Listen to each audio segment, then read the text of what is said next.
আজকে তো সোমবার, সোমবারে তোমরা নিরামিষ খাই, তোমরা সবাই জানো। তো কী রান্না করলাম সোমবারে চলো দেখাই সেটাই তোমাদেরকে। হটপটে রয়েছে এই যে ভাত। আজকে দুপুরে খাওয়া দাওয়া করতে অনেক দেরি হয়ে গেল আজকে।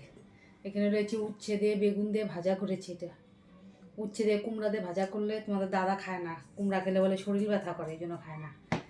আর এখানে আছে শসা, লেবু আর এই যে তোমাদের দাদার কাঁচা লঙ্কা। আর এখানে একটা মিক্স সবজি করছি সব কিছু দিয়ে। সবজিটা কেমন হয়েছে? এই সবজিটা রুটি দিয়েও খেতে ভালো লাগে, ভাত দিয়েও ভালো লাগে খেতে। আর আজকে অনেক দিন পরে ভেজ ডাল রান্না করছি। দেখো ডালটা কেমন হয়েছে, তাড়াতাড়ি বলবো তোমরাই। আর ডালের সাথে খাওয়ার জন্য একদম মশলা ছাড়া প্লেন পাঁপড় ভাজা। এই যে এই পাঁপড়গুলো খেতে কিন্তু খুব ভালো লাগে, কোনো মশলা না, একদম প্লেন। আমাদের সোমবারের দুপুরের আয়োজন তোমাদের কেমন লাগলো জানাবা তোমরাই।